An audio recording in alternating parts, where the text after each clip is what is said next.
Bonjour à toutes et à tous, heureux de vous retrouver pour une nouvelle semaine de Sens Public. On est ensemble du lundi au jeudi à 18h et 22h pour donner du sens à l'actualité et aux crises que nous traversons. Et voici le sommaire de ce 2 juin, les zones à faible émission, le zéro artificialisation nette, la proportionnelle. La coalition gouvernementale trouve de plus en plus de raisons de se déchirer, mais les ministres LR et macronistes cohabitent. Toujours cette alliance peut-elle exploser avant même le vote du budget l'hiver prochain? Ce sera le thème de notre débat dans une minute. Et puis dans la seconde partie de notre émission, on plongera dans l'océan, cet écosystème en danger, menacé par la surpêche, la pollution plastique ou encore le réchauffement. Si vous regardez où va la chaleur supplémentaire due au réchauffement climatique, 93% d'entre elles va dans l'océan mondial. Si vous comparez la chaleur dans l'atmosphère et sur la terre ferme à ce qui se trouve dans l'océan à des profondeurs de 2000 mètres et plus, c'est assez impressionnant. Demain, plus de 50 chefs d'État et de gouvernement se retrouvent à Nice pour se pencher sur la santé de l'océan. À quoi sert ce sommet? Des mesures contraignantes peuvent-elles être décidées? Pourquoi il y a urgence? On répond à ces questions. Ce sera dans 3 quarts d'heure. Mais d'abord, cet attelage piloté par François Bayrou qui avance décidément au ralenti et pour cause, ça tire à U et à Dia. Jérôme Rabier. François Bayrou est officiellement soutenu par un socle commun, mais difficile au quotidien de rassembler les Républicains, Horizon, Renaissance et le Modem. Les LR se sentent pousser des ailes depuis la victoire de Bruno Retailleau à la tête du parti. Le ministre de l'Intérieur joue sur les 2 tableaux, gouvernemental et du parti, avec l'ambition d'avoir un candidat de droite en 2027. Qui d'autre parle de maîtriser les dépenses publiques depuis longtemps? Qui d'autre porte aujourd'hui sur les sujets d'ordre public un discours aussi clair? Voilà, et je crois que nous avons besoin aujourd'hui de la droite et des Républicains pour 2027. Une détermination pour 2027 qu'on retrouve aussi chez Édouard Philippe et Gabriel Attal, ceux qui poussent chacun à se démarquer. Édouard Philippe en jouant la carte du sérieux budgétaire et de l'ancrage local. Du côté de Renaissance, Gabriel Attal multiplie les propositions chocs, comme l'interdiction du voile pour les mineurs de moins de 15 ans, et tire à vue sur les Républicains. LR n'est plus un parti pro-européen. Nous voulons faire progresser les droits des Françaises et des Français, là où avec Bruno Retailleau, LR a choisi la ligne qui s'oppose à la constitutionnalisation de l'IVG, vote contre l'interdiction des thérapies de conversion pour les homosexuels et rejette toute évolution sur la fin de vie. Fin de vie, ZFE, proportionnel ou encore mode de scrutin dans les petites communes, tous les sujets sont bons pour afficher les divisions. La porte-parole LR du gouvernement avait déclenché une polémique en annonçant la fin prochaine du macronisme. Elle a depuis atténué son propos, sans nier que chacun joue sa partition. Le mandat d'Emmanuel Macron prendra fin dans 2 ans. On verra ce qui se passera dans 2 ans. Et donc chacun des groupes politiques aujourd'hui est en train de construire une alternative et un autre projet. Pour l'instant, on a 2 ans à travailler et on doit travailler ensemble. François Bayrou, au plus bas dans les sondages, peine à contenir ces dissensions qui devraient encore s'afficher davantage à l'approche des échéances électorales. Les municipales en 2026 et la présidentielle de 2027, si le socle commun n'explose pas d'ici là. Justement, cette coalition gouvernementale est-elle en train d'exploser? On en débat tout de suite avec Anne-Charlène Bézina. Bonsoir, bienvenue. Thomas. Vous êtes constitutionnaliste, maître de conférence en droit public et vous publiez avec Thomas Snegarov 5e République, anatomie d'un régime en crise. On est en plein dedans. C'est aux éditions Les Arènes. Jean Garrigue, bonsoir. Bienvenue à vous, historien, président de la Commission internationale d'histoire des assemblées, auteur de Jours heureux quand les Français rêvaient ensemble, aux éditions Payot. Là, on n'est pas en plein dedans. Non, effectivement, on peut dire ça comme ça. Sauf un soir de victoire en Ligue des Champions. Je voulais le glisser dans cette émission. Vous m'avez offert la perche.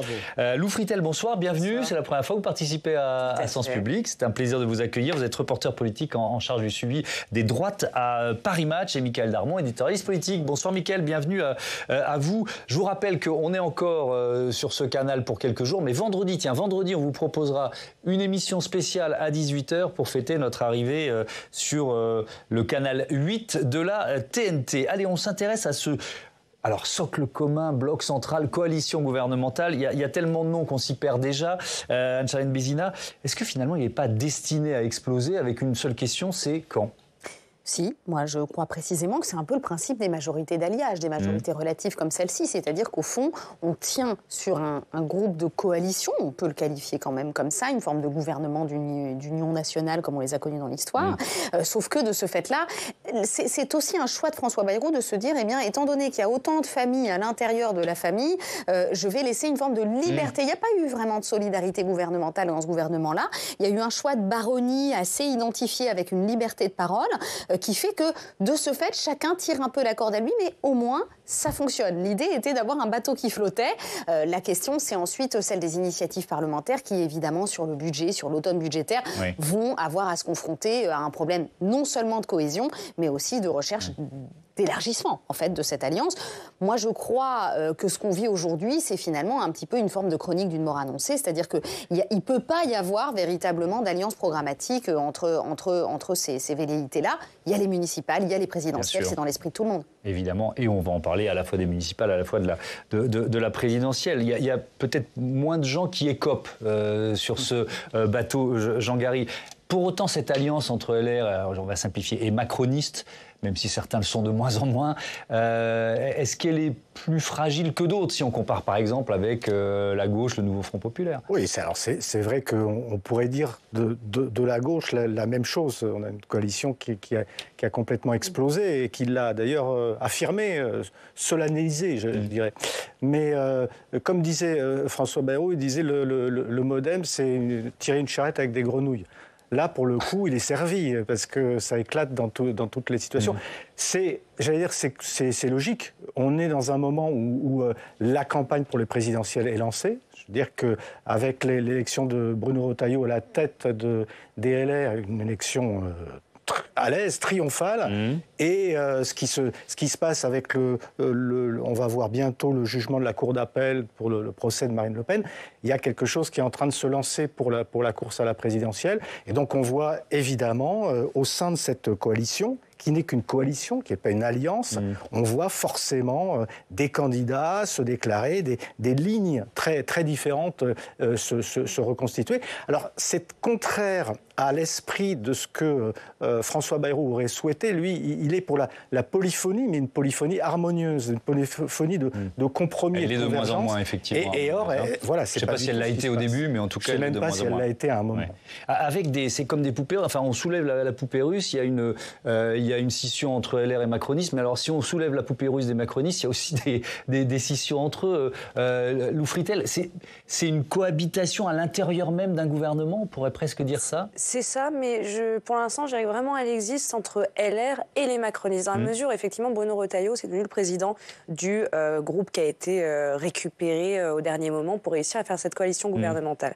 Groupe qui, quand même, avait suivi pendant des années une ligne indépendante ferme et qui a dû mettre un peu d'eau dans son vin et s'asseoir sur quelques principes pour accepter de monter dans le navire gouvernemental. Bonne option, puisque à la fin, ils ont récupéré une certaine visibilité que finalement, ce parti, quand même LR, qui est un parti dit de gouvernement, ne peut exister dans le cœur des Français et de son électorat primaire qu'à partir du moment où il est en responsabilité. Et c'est à peu près la ligne qui a été tranchée pendant l'élection de LR. C'est pourquoi je pense, honnêtement, si on se projette au moins sur le budget, que Bruno Retailleau n'a aucun intérêt à sortir du gouvernement avant, en tout cas, au moins donc cette période-là. Donc le vote du budget, automne-hiver. Dans la mesure où, en tant que ministre de l'Intérieur, il n'a pas encore de résultat. Il parle beaucoup, mais il n'a pas encore de résultat. Ça sert qui? Ça sert le Rassemblement national. Et ça peut servir aussi ses alliés concurrents macronistes. Et ensuite, parce que les Français, notamment son socle électoral, ne comprendraient pas que LR, après avoir choisi de rentrer au gouvernement il y a un an, parte au moment le plus compliqué pour cette coalition gouvernementale. Que LR et que Bruno Retailleau partent à un moment donné, c'est évident. C'est écrit. C'est écrit, parce qu'il faudra effectivement qu'il y ait une candidature, en tout cas si c'est leur choix, une candidature indépendante, au moins un rapport de force qui s'impose avec le centre. Mais c'est lui qui sera maître du calendrier, et pour l'instant, pour les 6 mois à venir, c'est pas l'option. Avec un président de la République qui est également affaibli, ce qui explique aussi la situation, Anne-Charlène Bézina, cet affaiblissement de de la fonction présidentielle dans une 5e République qui était vraiment calibrée pour ça. Oui, quoi. Complètement. Oui. Alors à la fois, justement, cette période-là, on peut la considérer comme un creux de vague ou comme une forme de recréation. C'est-à-dire qu'il y a l'idée, vous parliez de polyphonie tout à l'heure, moi je rejoins complètement, c'est-à-dire que si on y arrive, si on arrive à avoir des gouvernements de coalition, des assemblées nationales fracturées, moi je crois que c'est un mouvement de l'opinion qui est installé. En réalité, je ne suis pas sûre qu'on réarrive à un dogme majoritaire. C'est pas parce qu'on prononcerait une dissolution. On est bien d'accord que c'est ainsi.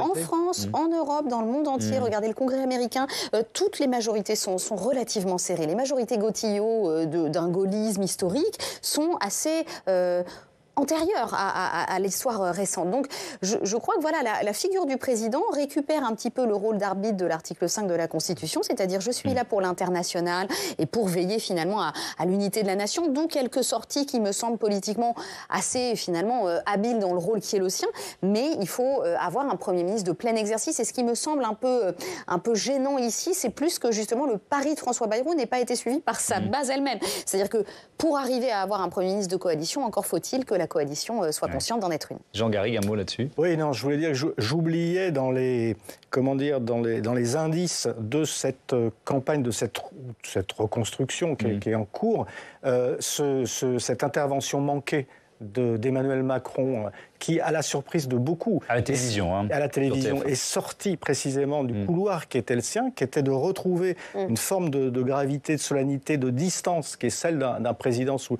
la Ve République, et en entrant comme ça dans l'arène et en ayant un constat d'échec de cette intervention-là, il favorise évidemment de l'autre côté ceux qui ont envie de se montrer un peu plus et de faire figure de successeurs. Ouais.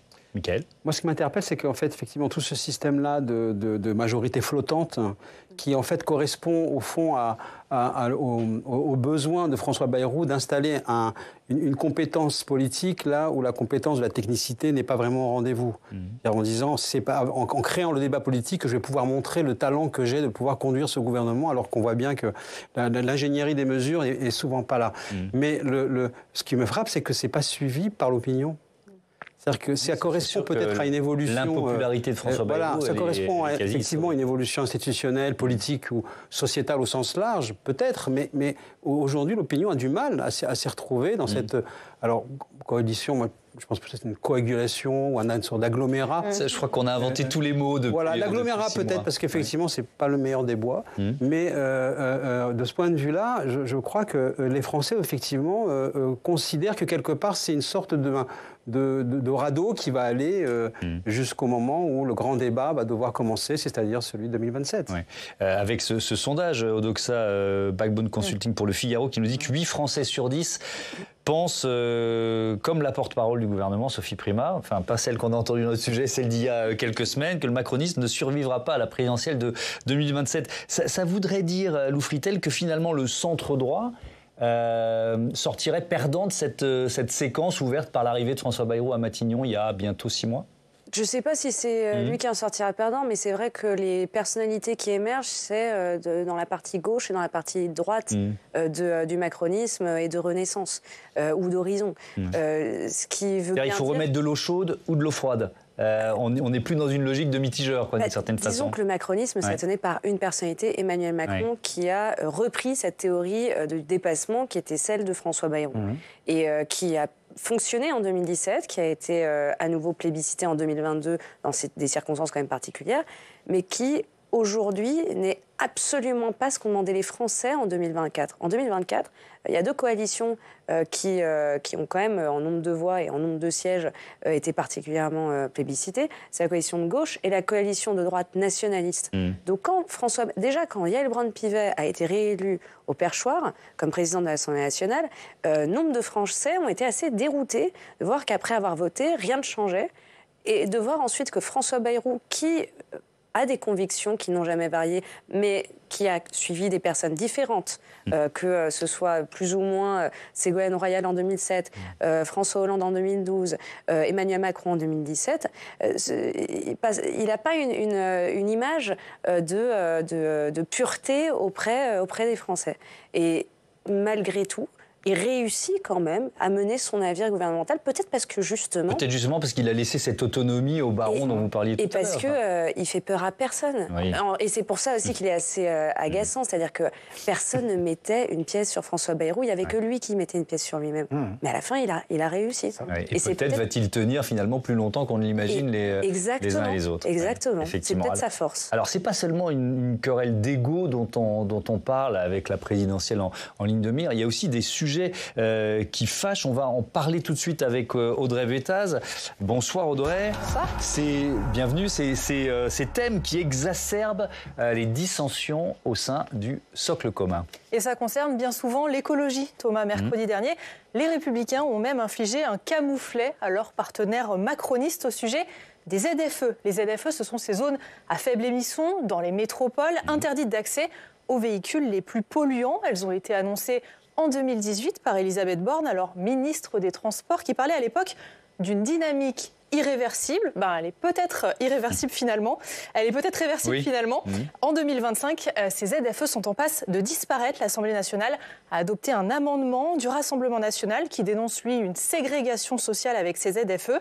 Amendement soutenu par les Républicains, pourtant alliés du bloc central. Agnès Pannier-Runacher, la ministre de la Transition écologique, elle a bien tenté de sauver ces ZFE, au moins à Paris et à Lyon. Son idée a massivement été rejetée, 115 voix contre 24. Réponse de son collègue républicain, le ministre des Transports, Philippe Tabarot. Je ne vais pas dire que j'en pleure. Et puisqu'on est dans les acronymes, le ZAN, zéro artificialisation nette, crée lui aussi des dissensions. Là aussi, c'est une idée des macronistes pour lutter contre la bétonisation des espaces naturels et agricoles. Une idée qui subit les coups de butoir de la droite depuis plusieurs années, notamment la droite sénatoriale. Le Sénat a même adopté une proposition de loi en ce sens, la loi Trace, et le Sénat qui s'impatiente de ne pas voir cette fameuse proposition de loi mise à l'ordre du jour par le gouvernement à l'Assemblée nationale. Écoutez.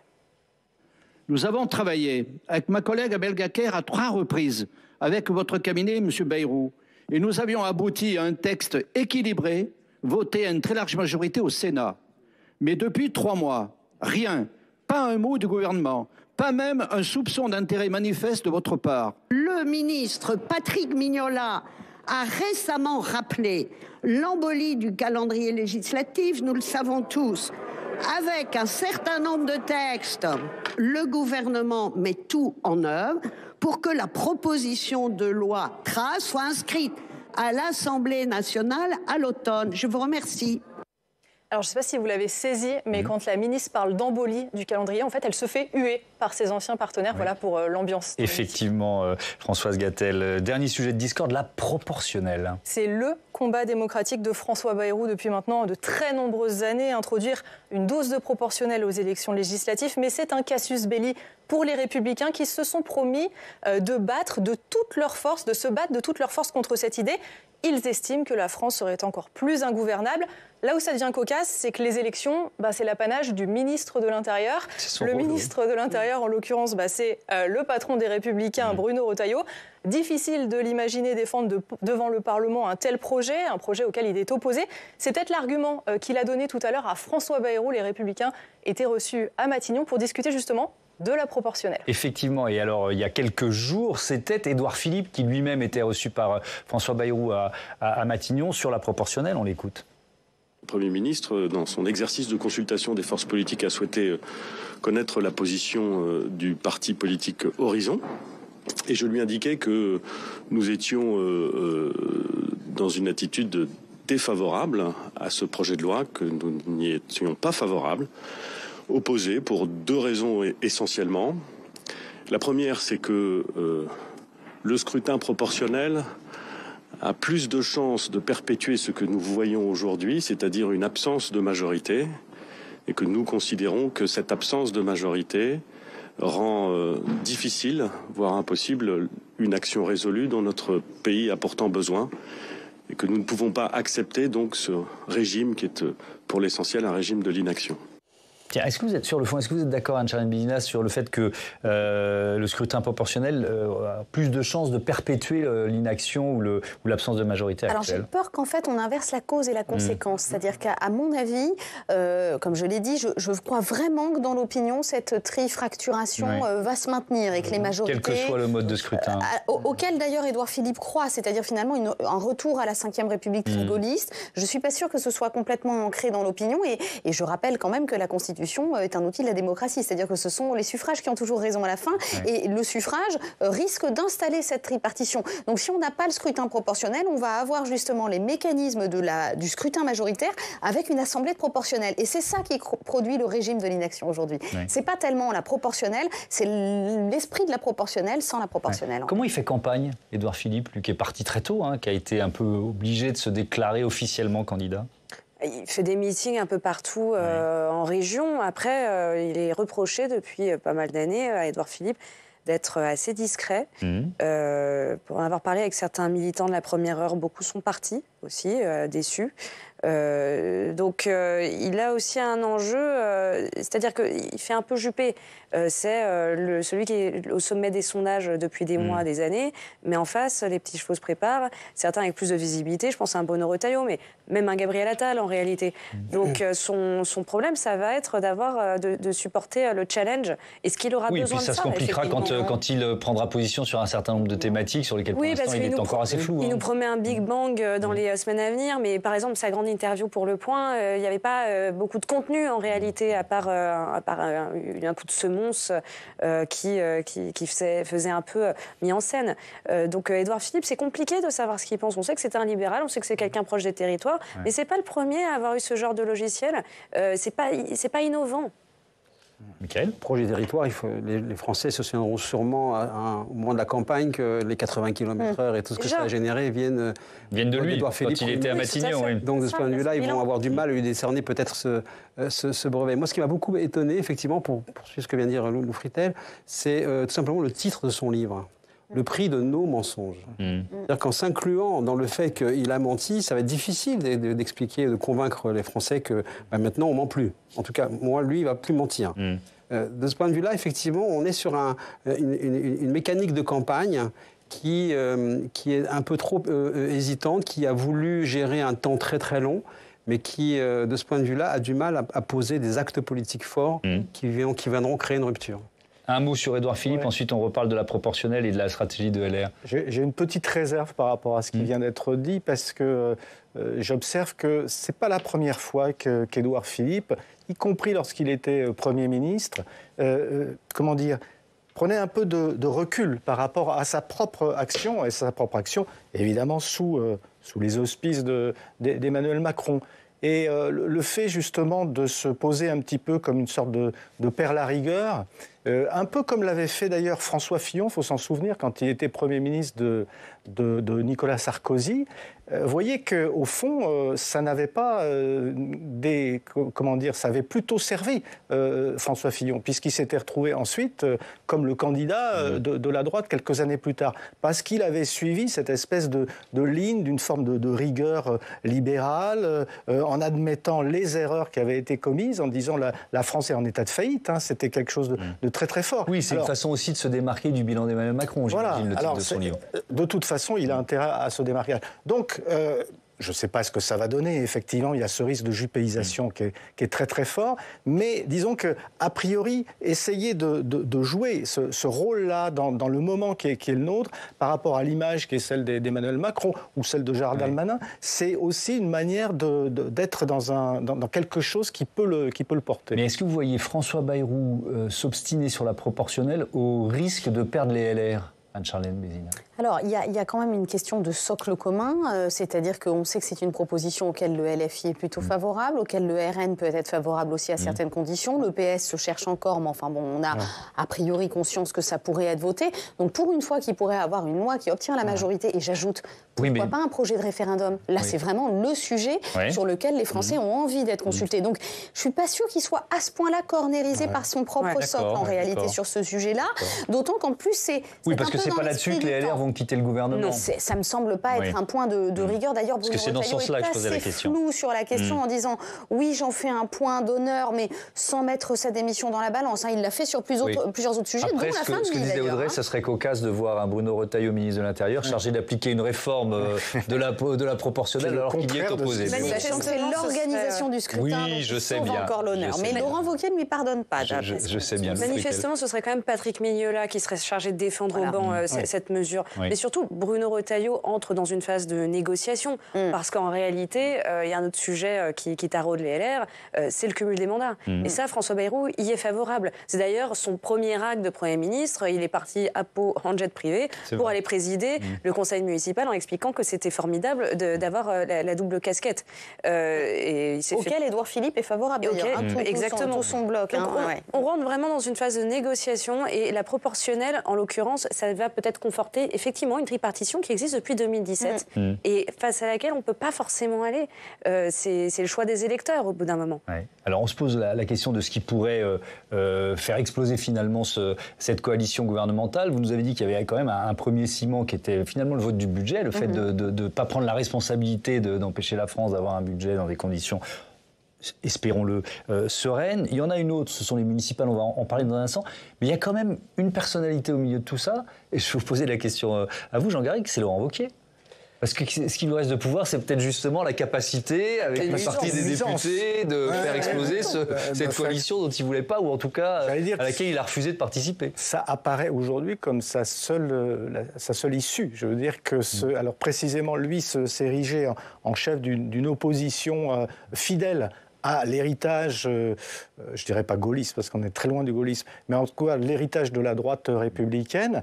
Au fond, d'ailleurs on voit bien que c'est tout son argumentaire, de dire qu'au fond, Bruno Retailleau est une sorte de collaborateur avec les macronistes et François Bayrou, ça paraît aujourd'hui sa seule voie pour sortir un peu de ce piège dans lequel quand même il s'est jeté lui-même à corps perdu, parce que moi je pense que fondamentalement son objectif étant l'élection présidentielle.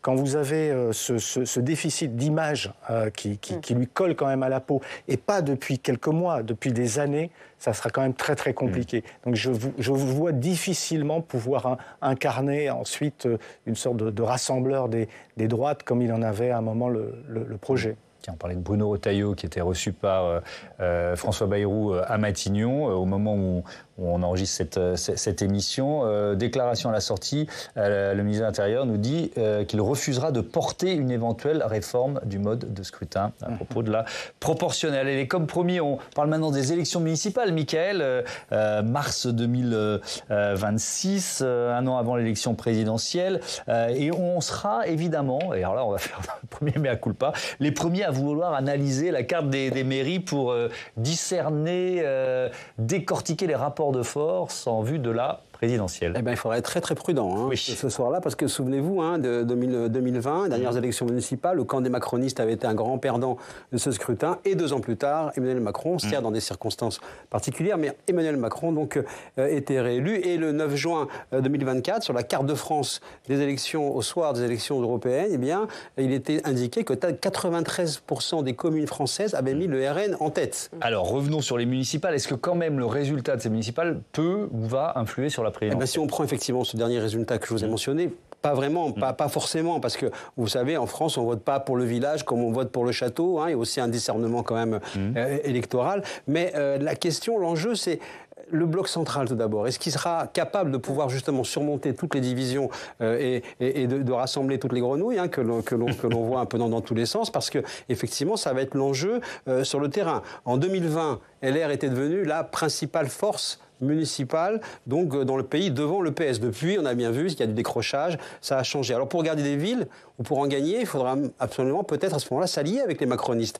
Par exemple, à Paris, est-ce que LR va soutenir la néo-macroniste Dati, ex-LR, qui est soutenue par Laurent Wauquiez, lequel Laurent Wauquiez n'arrête pas de vouer aux gémonies le macronisme? Que va dire Bruno Retailleau de ce point de vue-là? Et à Lyon, que va dire aussi Wauquiez?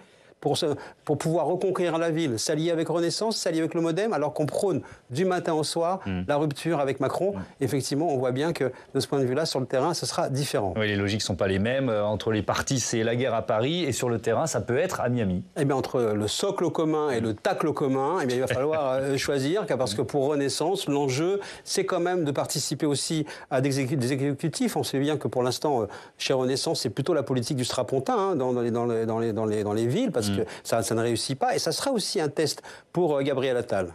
Et on va quand même regarder les résultats de ces élections municipales en fonction de la présidentielle qui aura lieu moins d'un an plus tard. Il y aura quand même quelques enseignements. Oui, bien entendu. On ne va pas totalement perdre son temps, ne serait-ce que parce que d'abord, les candidats vont devoir récupérer 500 signatures dans les villes, dans les mairies. Surtout, on va regarder de près comment va évoluer ce match entre le bloc LR, UDI, Centre, qui tient aujourd'hui les villes, face à l'entrée en force du RN à l'Assemblée nationale. Pour les experts électoraux, c'est la principale équation, c'est le principal enjeu et c'est la principale crainte pour 2026 à droite. Est-ce que l'appel à unir les droites va être entendu comme celui qu'a fait Éric Ciotti? D'ailleurs, lui-même va tenter d'appliquer cela face à son ennemi intime, le macroniste devenu Horizon, donc Christian Estrosi, parce qu'il va vouloir conquérir donc la ville de Nice. Donc ce sera effectivement une indication de cette grande compétition pour 2027. Mais attention, on le sait, dans une élection présidentielle, il y a deux principes. Rien ne se passe comme prévu. Et une seule certitude, on est toujours surpris. Merci beaucoup. Jean Garrigue, cette échéance des municipales, on y consacre un chapitre entier dans ce débat. Je parlais des ciments de ce socle commun ou de ce bloc central fixuré. C'est un ciment, d'une certaine façon, ou un ferment de fissures ou de divisions? Moi, je pense plutôt, étant donné ce qui se passe en général dans les coalitions municipales, que ça peut être plutôt un ferment, ça peut être plutôt un élément de rapprochement. Non, de rapprochement. La division, elle viendra après. Ouais. Mais je pense qu'à l'échelle locale, comme ça, tout est tractation, négociation, compromis, convergence. Dans une majorité de communes, ne l'oublions pas, les listes n'ont pas de couleur politique affirmée. C'est divers droits, divers gauches, etc. Donc je pense que c'est plutôt des éléments de rapprochement. En tout cas, moi, si j'avais un conseil, mais je ne suis pas conseiller politique, mais je leur dirais de rechercher cette convergence. Oui. Je pense que c'est plutôt ça qui va se produire. Alors, avec juste cette nuance qui vient de me traverser l'esprit, c'est que nul n'ignore que Renaissance, enfin Ensemble pour la République, est quand même une famille qui est coupée en deux, parce que vous avez une gauche et une droite. Et là, il peut se passer des choses aussi à l'échelon local, parce que si ça continue comme ça, avec la prise de pouvoir de Bruno Retailleau au sein du gouvernement, etc., vous pouvez avoir beaucoup d'élus proches du centre-gauche, c'est-à-dire de Renaissance, qui vont plutôt regarder du côté, par exemple, des socialistes New Look, les socialistes peut-être de M. Bayer-Rossignol ou d'autres. Ouais. Effectivement. À quoi elles vont servir ces élections municipales? Vous posez les mêmes questions à l'une et à l'autre. Lou Fritel, je commence avec vous. Moi, je vais plutôt prolonger ce qui a été dit. On va voir les alliances qui se font, qui seront cas par cas. En tout cas, c'est ce qui est distillé au sein du bloc central. C'est-à-dire qu'effectivement, ce parti Renaissance est coupé en deux, mais ça n'empêchera pas l'état-major de décider de s'allier avec la droite sur telle municipalité et avec la gauche sur l'autre. Il y a aussi autre chose, c'est les alliances que va faire le Rassemblement national. C'est-à-dire qu'effectivement, depuis l'entrée massive de députés à l'Assemblée nationale et le risque perpétuel de dissolution fait que leurs élus sont très souvent sur le terrain et sont très apprécié. Et les retours que j'ai, c'est carrément que des municipalités soutenues par des socialistes pourraient faire alliance avec le Rassemblement national de façon à être reconduit, mais prendre en premier adjoint un candidat. Donc une alliance PS, Rassemblement national. Mais sans que les étiquettes soient dites. Oui, parce que sinon c'est exclusion du Parti socialiste immédiate. Exactement, mais ce sont des configurations qu'il y aura. Donc ça va être attrape-tout, ça va être intéressant. On verra aussi sur le Rassemblement national. Déjà que les pistes sont brouillées et qu'il y a beaucoup d'électeurs, d'électrices qui ne s'y retrouvent pas, bon courage. Le Rassemblement national ne s'est jamais placé, même si Jordan Bardella dit qu'il a un tous de droite, dans un clivage gauche-droite. Donc finalement, on verra si, pendant ces municipales, il poursuit dans cette ligne très mariniste, qui n'est pas forcément celle des partisans de Jordan Bardella, qui devrait a priori être candidat à la présidentielle, ou bien si effectivement c'est plus l'union des droites à l'Éric Ciotti qui fonctionne. Il y a possibilité que ce soit les deux. Oui, en fonction des municipalités. Un petit élément de droit comparé pour appuyer, c'est-à-dire que ça existe déjà dans les régions espagnoles, ça existe déjà dans les provinces espagnoles aussi, mais en Italie, ça existe en Allemagne, où en fait on a des alliages qui n'auraient jamais été pensables il y a une dizaine d'années. C'est-à-dire que déjà les couleurs locales sont un petit peu distendues par rapport aux couleurs nationales. Et vous le disiez, c'est quand même la prime au discours de François Bayrou, c'est-à-dire finalement on peut travailler ensemble. Dans les municipalités, c'est le quotidien. Donc moi, je pense que ça peut redonner une forme de moteur à cette idée du ensemble.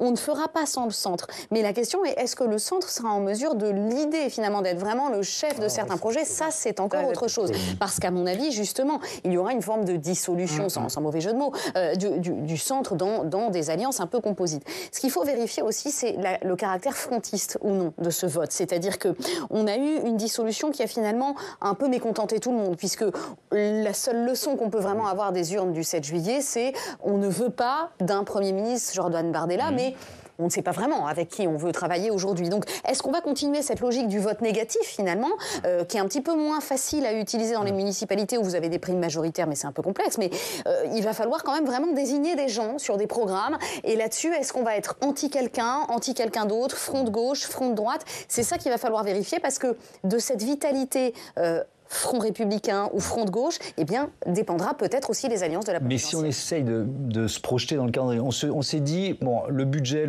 c'est l'hiver, hein, c'est novembre-décembre. A priori, ce gouvernement Bayrou pourrait tenir jusque-là. Ensuite, il reste 3 mois jusqu'au municipal. C'est peut-être pas. Est-ce que c'est le moment de faire exploser un gouvernement ? Non, alors en tout cas, c'est une réflexion effectivement qui existe au RN, en disant c'est peut-être pas le moment d'aller se réembarquer dans toute l'aventure législative avec tous les risques que ça comporte. Chez les hollandistes aussi, d'ailleurs. Et donc, effectivement, c'est également partagé.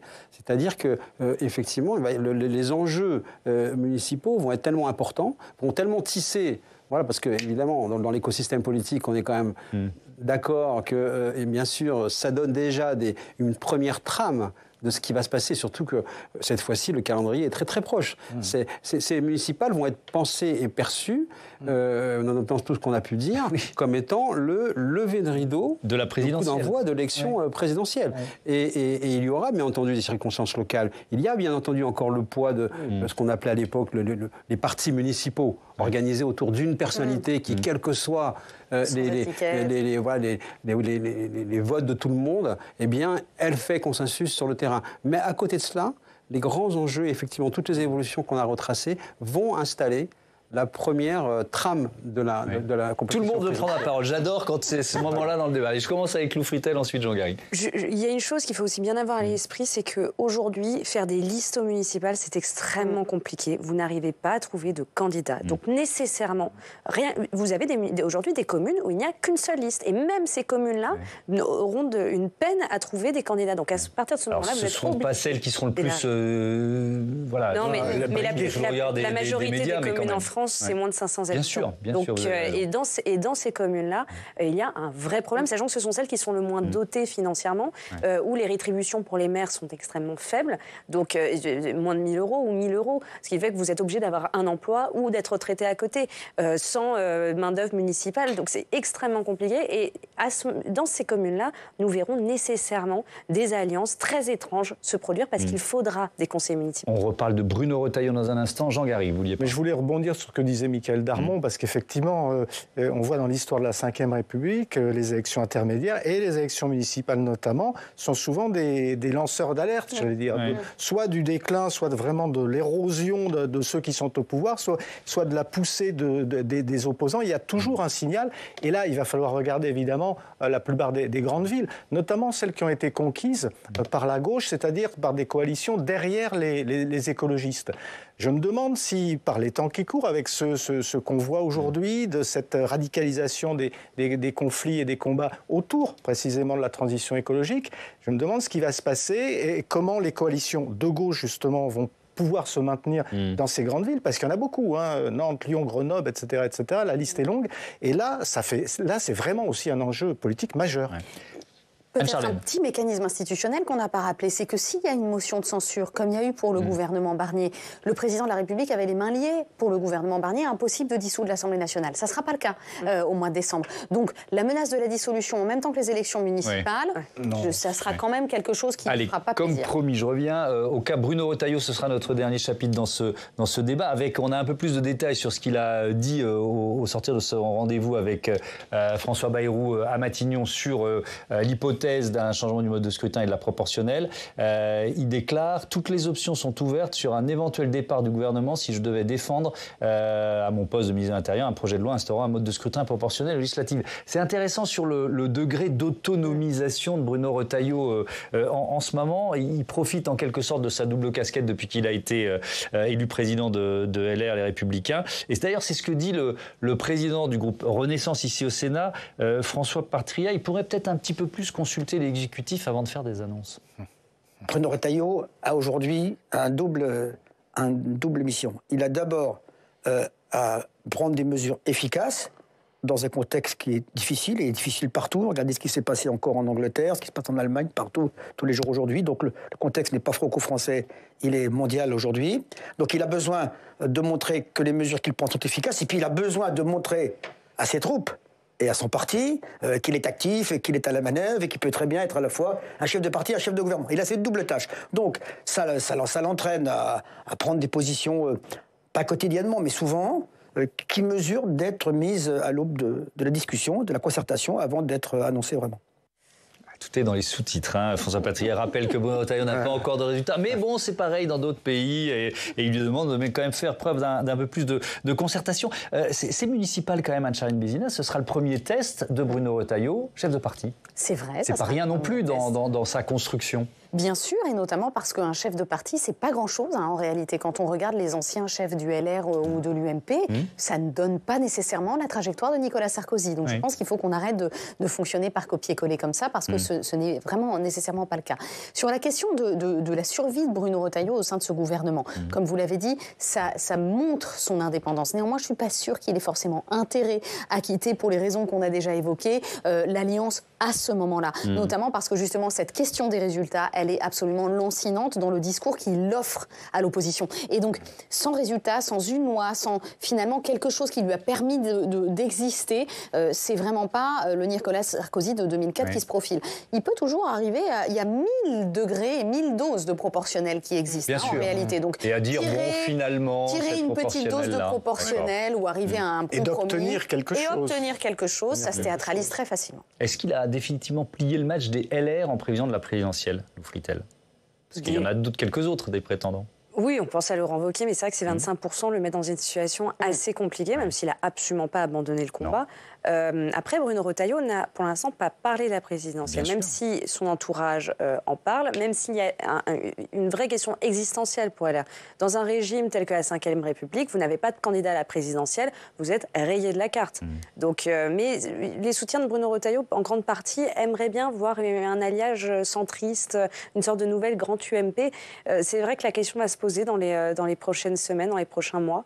Mais sur la proportionnelle, juste pour revenir là-dessus, il me semble quand même que LR n'a pas complètement désintérêt à avoir une proportionnelle. Je m'explique. Avant 2024, pour parler avec certains d'ailleurs proches de Bruno Retailleau, il disait en off, en vérité la proportionnelle, maintenant on commence à y venir parce que comme on se fait rayer de la carte au fur et à mesure, ce serait une assurance vie.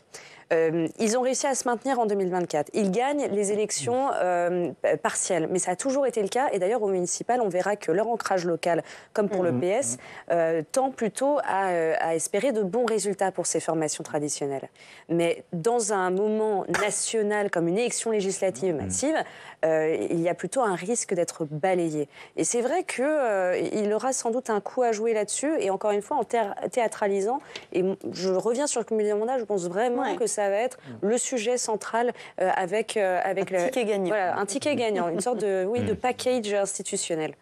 Merci beaucoup. Merci à à tous d'avoir participé à ce débat. Je vais remercier également François Vignal, journaliste de la rédaction de Public Sénat, qui a publié sur notre plateforme publicsénat.fr un article sur ce thème qui m'a beaucoup aidé à préparer ce débat. Je vais rappeler les titres de vos livres. Anne-Charlène Bézina avec Thomas Negaroff, 5e République, anatomie d'un régime en crise, c'est aux éditions des Arènes. Et Jours heureux, quand les Français rêvaient ensemble, c'est aux éditions Payot. La prochaine fois que vous viendrez sur ce plateau, on sera sur le canal 8 de la TNT. N'oubliez pas, c'est vendredi et on sera au rendez-vous avec une émission spéciale ici à 18h. Notamment, je vous dis à bientôt sur Public Sénat.